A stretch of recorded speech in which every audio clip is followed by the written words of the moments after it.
অ্যাক্সিডেন্টটা খুব মনে কষ্ট পেয়েছি যে এতগুলো মানুষের মৃত্যু হয়েছে। স্পটের ওপর দিয়ে যখন এসে আস্তে আস্তে দেখলাম যে টিভিতে বা খবরের কাগজে যেরকম দেখেছি তার থেকে আরও মারাত্মকভাবে চোখে পড়লো, এবং ট্রেনের ভেতর থেকেও যখন গন্ধটা পাচ্ছিলাম মানুষের মরদেহের, খুবই খারাপ লাগছিল। তা সত্ত্বেও ছেলের আগ্রহে ও পরীক্ষা দিয়েছে, ওর খুব আশা যে ওর দেখবে ভুবনেশ্বরের খেলা, বিশেষ করে কলিঙ্গ স্টেডিয়ামটা দেখারও ইচ্ছে ছিল, তার জন্যই চলে এসেছি খেলার ট্রেনে।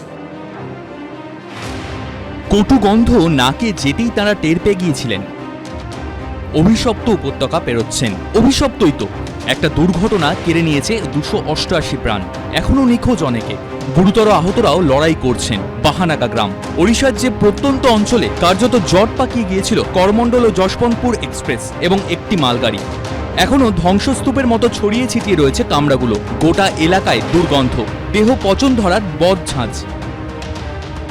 তবু ফুটবলের টানকে অগ্রাহ্য করতে পারেননি তারা, গৌতম ও বিয়াস বর্মন।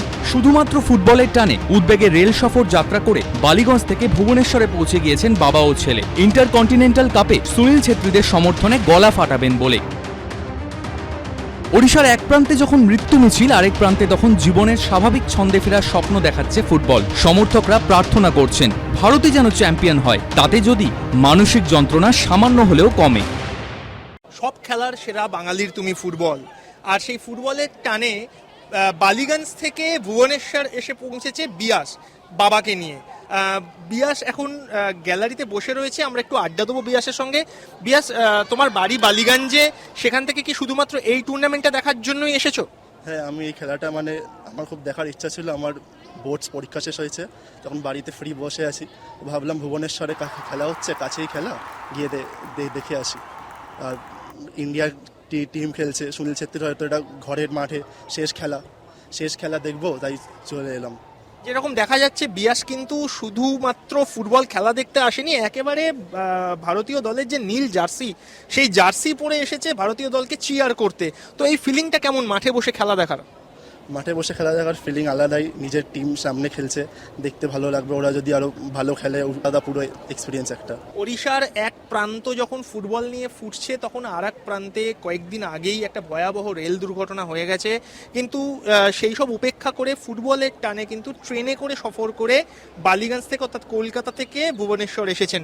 তো এই ট্রেনে জার্নি, এই শুধুমাত্র একটা ম্যাচ দেখতে এসেছেন, কখনই কি মনের মধ্যে কোনো সংশয় ছিল যে একটা অত বড় অ্যাক্সিডেন্ট হয়ে যাওয়ার পরে ট্রেন চলাচল স্বাভাবিক থাকবে কিনা, বা কোনো যাতায়াতে অসুবিধা হবে কিনা?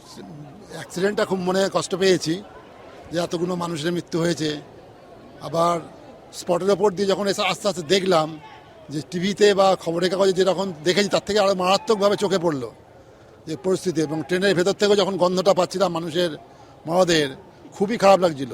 তা সত্ত্বেও ছেলের আগ্রহে ও পরীক্ষা দিয়েছে, ওর খুব আশা যে ওর দেখবে ভুবনেশ্বরের খেলা, বিশেষ করে কলিঙ্গ স্টেডিয়ামটা দেখারও ইচ্ছে ছিল, তার জন্যই চলে এসেছি খেলার ট্রেনে। এখনো পর্যন্ত এক্সপিরিয়েন্স কীরকম? স্টেডিয়ামে ঢুকে স্টেডিয়ামের আশপাশ দেখে খুব ভালোই লাগলো। অনেক ভালো এক্সপিরিয়েন্স হবে একটা, সেটাই আশা। আর টিম ভালো খেলুক, জিতুক, ব্যাস। ভুবনেশ্বর থেকে ক্যামেরায় সালমান আলী আরশাদের সঙ্গে সন্দীপ সরকার, এবিপি লাইভ।